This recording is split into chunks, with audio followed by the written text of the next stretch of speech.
And welcome back to Hannity as we continue now with 2016 Republican presidential candidate Donald Trump. You had the Quinnipiac poll. You're winning by 4 in Ohio. You're dead even in Pennsylvania and Florida. How do you interpret that poll? Well, I think really good. We have to win Florida. I think I'll win Florida. I won Florida against Marco by a massive number. We had 20% victory. Everybody said, wow, that's incredible. That's a great state for me. And Pennsylvania, we just won massively, as you know, and I think we're going to win that against Hillary easily. She wants to put the miners and steel out of business, essentially. She wants the miners out of business.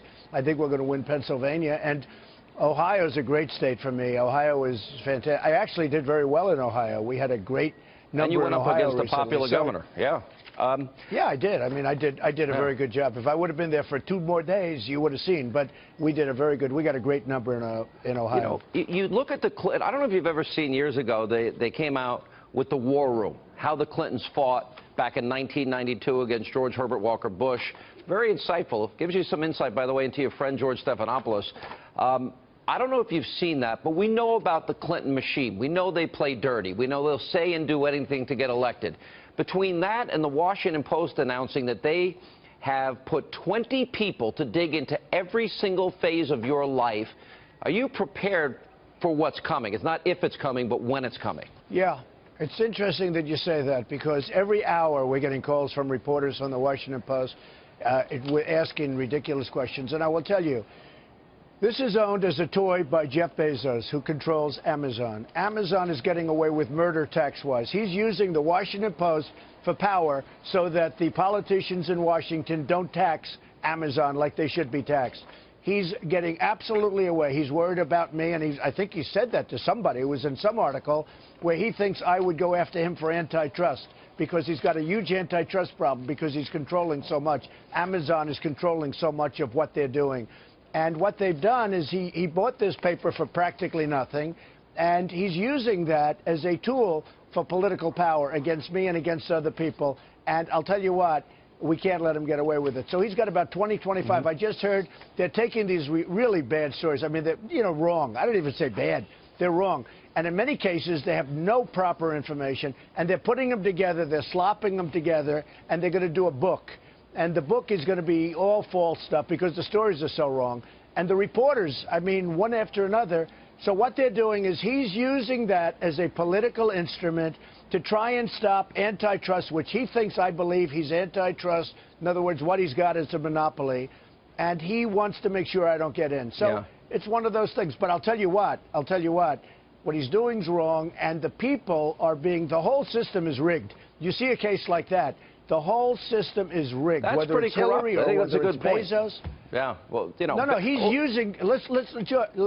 He's using the Washington Post, which is peanuts. He's using that for political purposes to save Amazon in terms of taxes and in terms of antitrust. Wow.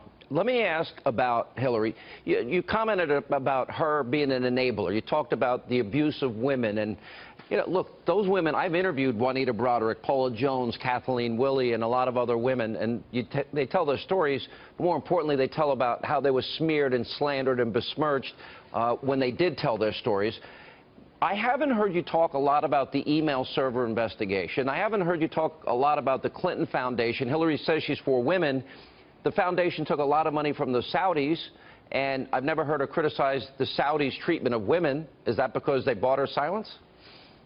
Well, I talk about the emails all the time. I mean, and what can you say? Does it get any more corrupt or crooked than that? And it looks like she's being protected. Otherwise, how would they let her go down the line this far? And just before she gets this phony nomination, you talk about a rig.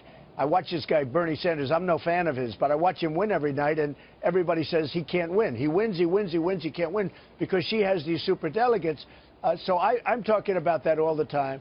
The Clinton Foundation obviously is looking to me like it's got some big problems. If you read the book, if you see the movie that's coming out, I mean, the movie that's coming out is brutal from what I understand. So I actually know all about it, yeah. Yeah, but I'm talking about the emails all the time. Look, people have done like 2% of what she did, and they've destroyed their life over it. And what she's done with the emails is horrible. Now, I hear the man that set it up and set up the server has gone absolutely rogue, so let's see what happens. But I think she's got some big problems with that. I just don't know whether or not they'll prosecute. Nearly half of Bernie Sanders' West Virginia voters say they will vote for you instead of Hillary. Hillary's warned her donors. Literally, they sent out an email the other night saying even if Bernie runs the table on the remaining states, the corrupt system of superdelegates gives it to Hillary. So she's doing very, very poorly here. I'll give you an example. Back in 2008, when she ran in West Virginia, she had 240,000 votes. She got less than 85,000. What do you make of how she can't close out this nomination on her side?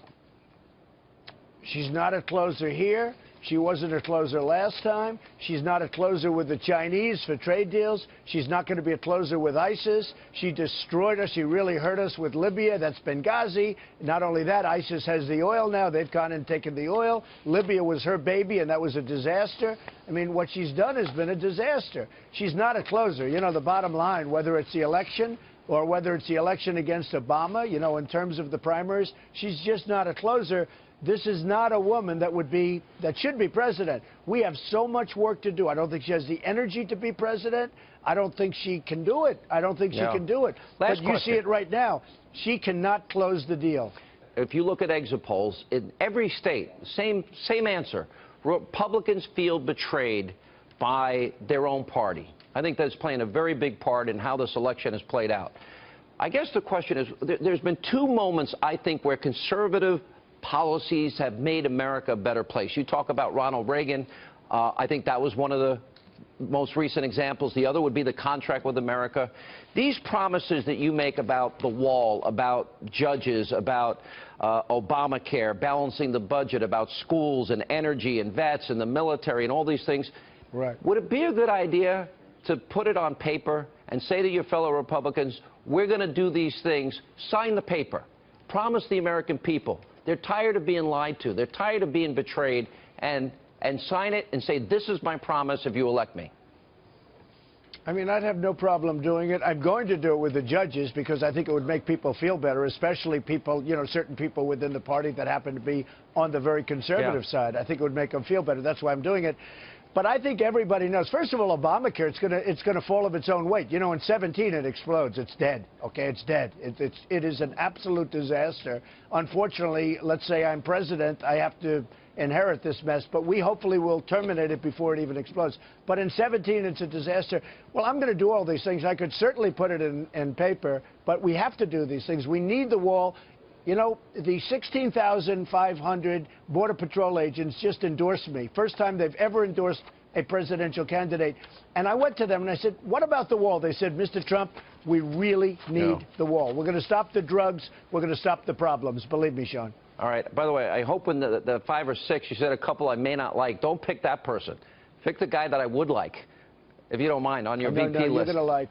The one that you pick, I want to like. I think you're going to be very impressed. All right. No, I think you're going to be very impressed. We'll come up with the right final answer, believe me.